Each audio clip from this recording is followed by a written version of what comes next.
नमस्कार, आप देख रहे हैं कशिश न्यूज़। मैं हूं अंकिता सिंह। इस वक्त हमारे साथ मौजूद है बाबूबरही से विधायक मीना कुमारी।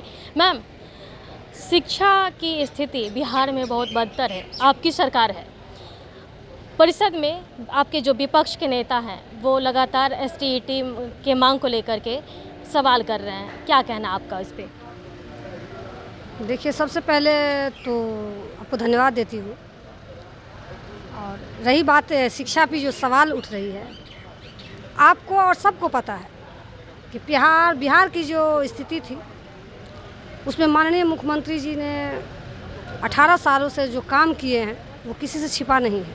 और ख़ासकर शिक्षा पे उसमें कुछ जो उनका सब कुछ जो होते हैं शिक्षक या उनका जो कार्य करने का जो अपना तरीका होता है वो लोग अपने नज़रिए से देखता है। लेकिन शिक्षा में जितना सुधार हुआ है, सारा रिकॉर्ड आप उल्टा के देखिए कि कितने शिक्षक बहाली हुई है। महिलाएं सब जितना मतलब लड़कियां सब कभी स्कूल नहीं जाती थी, वो हम और आप इनके गवाह हैं कि 2004-05 की स्थिति में हम लोग भी कॉलेज स्कूल नहीं जा पाते थे कि आज के डेट में सारे लोग जॉब कर रहे हैं।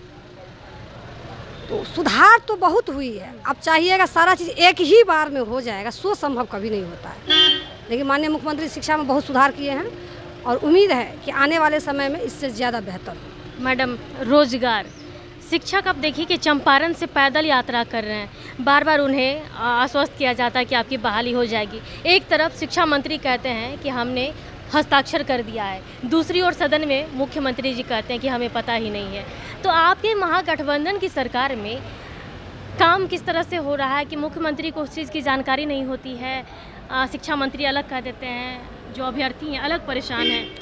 नहीं, ये बात तो मान लीजिए कैबिनेट वाली बात जो होती है तो सारे आप माननीय मुख्यमंत्री जी और सारे मिनिस्टर के बीच में होती है। अब कल माननीय मुख्यमंत्री जी आप देखबे किए होंगे लाइव कि चंद्रशेखर बाबू जी को बोले थे कि कुछ बात जो होती है सो कैबिनेट वाली सो अपना कैबिनेट के अंदर ही रखिए। तो ये मामला थोड़ा अपना उन लोगों का है, इसमें कोई बड़ी बात नहीं है। सारा अपना टीम जो तय करता है वही होता है।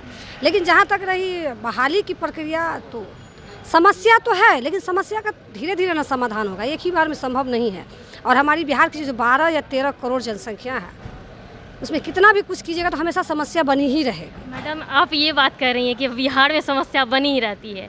आपकी सरकार है, बिहार में ही नहीं, हर जगह। ठीक है, जैसे बिहार में 12 करोड़ जनसंख्या है तो जनसंख्या के आधार पर आपकी क्षेत्र की जो मान लीजिए आप भारत के सारे राज्यों को देख लीजिए, विकसित विशेष राज्य की मांग इसीलिए नहीं हो रही है कि विशेष राज्य की मांग देगी।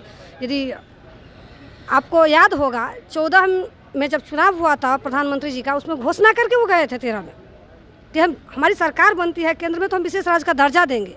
आज यदि वो दर्जा दे दिए होते तो ये परिस्थिति नहीं होती, जो कि लगातार वो भी एनडीए के साथ बराबर बिहार में वो सत्ता में रहे हैं।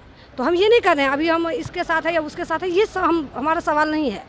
यदि आज वो विशेष राज्य का दर्जा जो बोल के गए थे, यदि वो दे देते तो हमारे बिहार वासी बहुत हद तक इस समस्या से जूझ नहीं रहा। मैम, आप ही का ये अभी सवाल रहा कि केंद्र सरकार आपको आपकी योजना जो वहाँ पे दिए थे वो नहीं दिए, लेकिन 2 साल तो आप लोग गठबंधन की सरकार में थे। हाँ, तो 2 साल में भी तो दे देना चाहिए था। उस वक्त क्यों? यही बात हम बार बार बोल रहे हैं ना कि 2 साल की बात काहे कर रहे हैं, हम 13 साल की बात कर रहे हैं।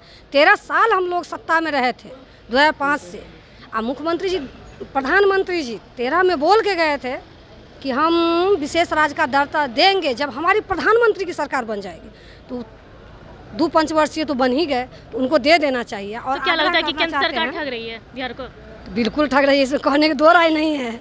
उनको जितना अधिकार बिहार वासियों का था, उन 39 सांसद हैं और हम लोग का अधिकार भी बनता है कि जिस हिसाब से हमको आपको केंद्र में बनाने प्रधानमंत्री बनाने का जो सहयोग किए हैं उसमें बिहार पूरी तरह ठगा जा चुका है। इसमें इस बार इस तरह से नहीं होगा।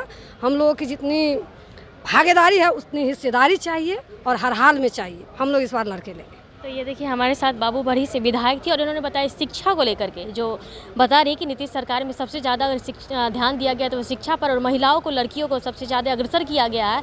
इसको लेकर के रोजगार के भी अवसर बिहार में बहुत हैं, ये बता रही हैं। साथ ही साथ केंद्र सरकार पर भी आरोप लगाया है कि केंद्र सरकार अगर हमें विशेष राज्य का दर्जा दे देती तो बिहार में रोजगार के और भी अवसर खुले होते। फिलहाल के लिए इतना ही। बने रहे कशिश न्यूज़ के साथ। पटना से।